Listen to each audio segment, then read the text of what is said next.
स्वागत है आप सभी का आपके YouTube चैनल जैन सर में।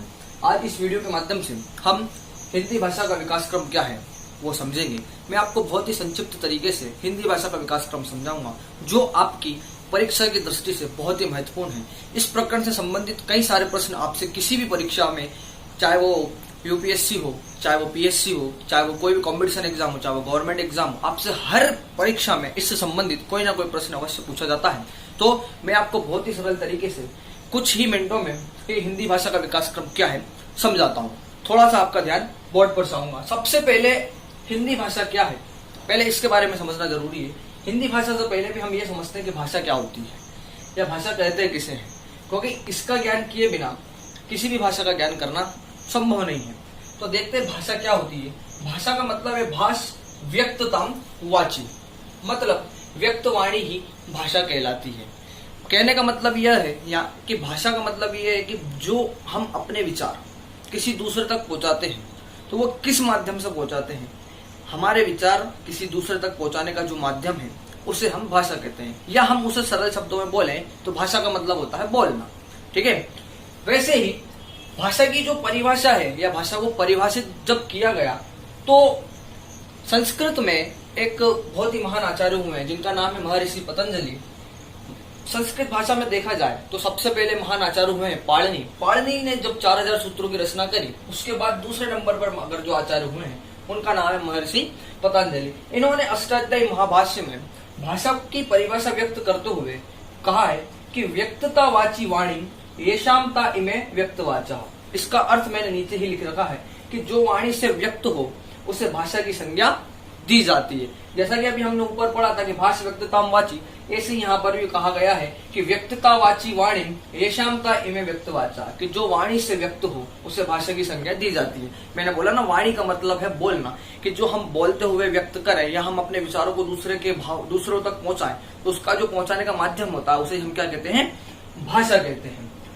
भाषा के क्रम में देखा जाए तो हमने कई भाषाओं के नाम सुने, जैसे हिंदी भाषा का नाम तो अभी सुन ही रहा है, उसके बाद अंग्रेजी भाषा, उर्दू भाषा, फारसी भाषा, कई सारी भाषाएं हमने सुनी है।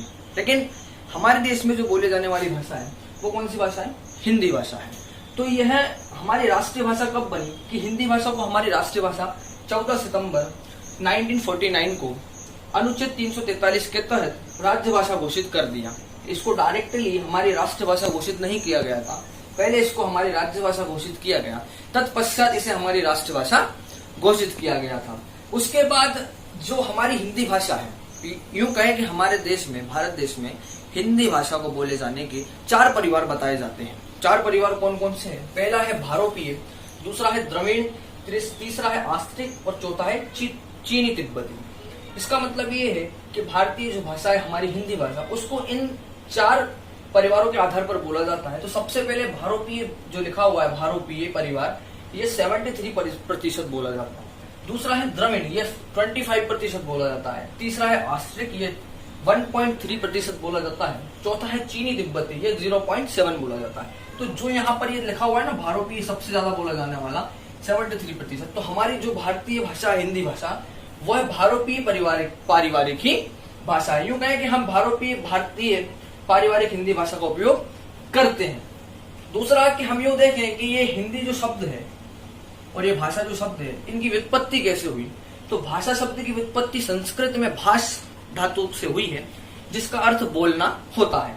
और हिंदी शब्द की उत्पत्ति कैसे हुई है कि इसके बहुत सारे कारण जो हम बोल सकते हैं आते हैं, लेकिन सबसे इम्पोर्टेंट कारण जो हिंदी शब्द की उत्पत्ति का वो यह है कि उत्तर पश्चिम में जब हमारी सिंधु नदी प्रभावित होती है, वहां पर विदेश से या हम यूं कहें कि बाहर से आने वाले यात्री सबसे ज्यादा वहीं से आते हैं, सिंध गेट से, सिंह गेट से, जहां पर उसको बोला जाता है कि सिंह द्वार, वहां उसको कहा जाता है कि वहीं से सबसे ज्यादा भारत में यात्री वहीं से आते। तो हमारे भारतीयों के फ्रांस से और ईरानियों से बहुत प्राचीन काल से संबंध थे, या यूं कहें कि बहुत अच्छे प्राचीन काल से संबंध थे। तो उसी समय क्या है कि जो वहां पर ईरानी होते थे, वो ईरानी, उनकी भाषा में क्या होता है कि वह स को ह और द को ध में, जो मैंने यहाँ लिख रखा आप देख सकते हैं कि स को ह और द को ध में परिवर्तित करके बोलते थे।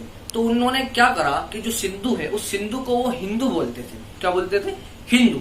तो वहीं से ये हिंदी की उत्पत्ति चालू हुई कि वह स को ह और द को ध में परिवर्तित करके बोलते थे, तो वो सिंधु को हिंदू बोलने लगे। फिर ध्वनि परिवर्तन के कारण हिंदू से हिंद बन गया।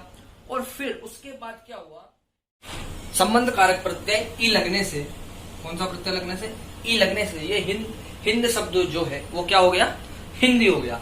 तो यहां से इस प्रकार देखें तो ये हिंदी शब्द बना हुआ है, तभी से हम इसको अपनी हिंदी भाषा या हिंदुओं की भाषा कहते हैं। अब इसका विकास क्रम क्या है, थोड़ी सी इस पर चर्चा करते हैं, क्योंकि विकास क्रम से संबंधित भी बहुत सारे प्रश्न हमारे परीक्षा के दृष्टिकोण से बनते हैं। तो हम इसको बहुत ही सरल तरीके से देखते हैं, बहुत ही शॉर्ट और संक्षिप्त में। सबसे पहले हम विकास क्रम देखें कि हिंदी का विकास मतलब इसकी उत्पत्ति कैसे हुई, हम हिंदी तक पहुंचे कैसे हैं। सबसे पहले संस्कृत भाषा आई, फिर उसके बाद पाली, फिर उसके बाद प्राकृत और प्राकृत के बाद हिंदी। क्योंकि हम बोलते भी हैं और ये शास्त्रों में भी है कि हिंदी भाषा की उत्पत्ति संस्कृत से ही मानी गई है, या फिर यूं कहें कि इसकी उत्पत्ति जो है वो अपभ्रंश से ही मानी गई है। तो सबसे पहले हिंदी भाषा या के विकास क्रम में देखें तो इसको 3 भागों में डिवाइड किया गया है। पहला प्राचीन आर्य भाषा, दूसरा मध्यकालीन आर्य भाषा, तीसरा आधुनिक कालीन आर्य भाषा। हमारी हिंदी भाषा को आर्य भाषा भी कहा जाता है, ठीक है। तो सबसे पहले जो प्राचीन कालीन हिंदी भाषा या यूं कहें प्राचीन कालीन आर्य भाषा है, उसमें क्या था कि उसका जो समय काल था वो था 1500 ईसा पूर्व से 1000 ईस्वी पूर्व तक। कितना था, 1500 ईसा पूर्व से 1000 ईसा पूर्व तक। दूसरी बात क्या थी कि इस समय में वैदिक छंद, संस्कृत, अलौकिक संस्कृत इत्यादि जो थी ये भाषाएं या ये इनका जो महत्व था वो प्राचीन आर्य भाषा 1500 ईस्वी से लेकर 1000 ईस्वी तक था।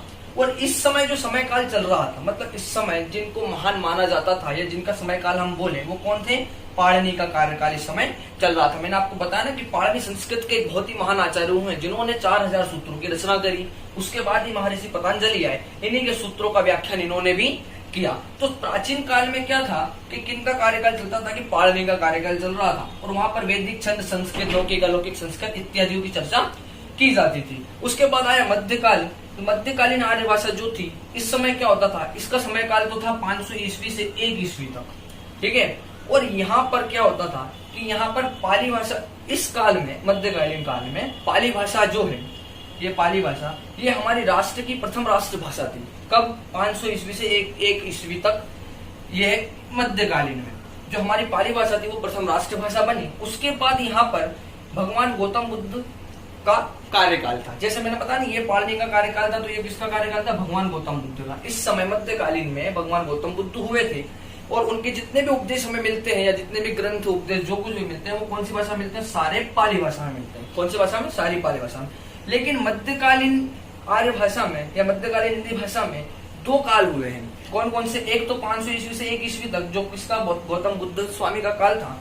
उसके बाद दूसरा काल हुआ 1 ईस्वी से 500 ईस्वी तक, यहाँ पर भगवान महावीर हुए, और उनके जो सारे उपदेश है वो प्राकृत भाषा में मिलते हैं। कौन सी भाषा में मिलते हैं, प्राकृत भाषा में मिलते हैं। तो यहाँ पर 2 काल हमें याद रखने हैं, एक 500 से 1 ईस्वी तक, और इसी को उल्टा कर देना कि 1 ईस्वी से 500 ईस्वी तक। तो किसका काल हुआ, भगवान महावीर स्वामी का। उसके बाद आता है आधुनिक आर्य काल। कौन सा काल, आधुनिक आर्य भाषा काल। तो इस काल में क्या हुआ कि इस काल में हिंदी को फिर से 3 भागों में डिवाइड किया गया। कौन कौन से, एक तो प्राचीन हिंदी, एक मध्यकालीन हिंदी, दूसरी आधुनिक हिंदी।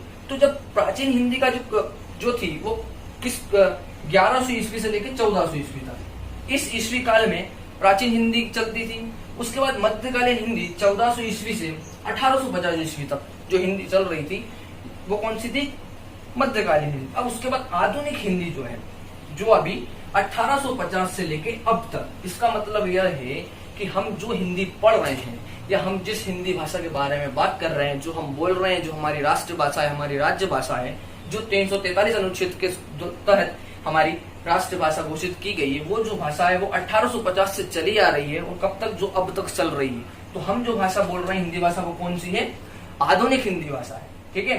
यही एक हिंदी भाषा का विकास क्रम है। क्योंकि तो इसे लाइक जरूर करें और अधिक से अधिक शेयर करें, और हमारे चैनल से जुड़े लेने के लिए सब्सक्राइब जरूर करें।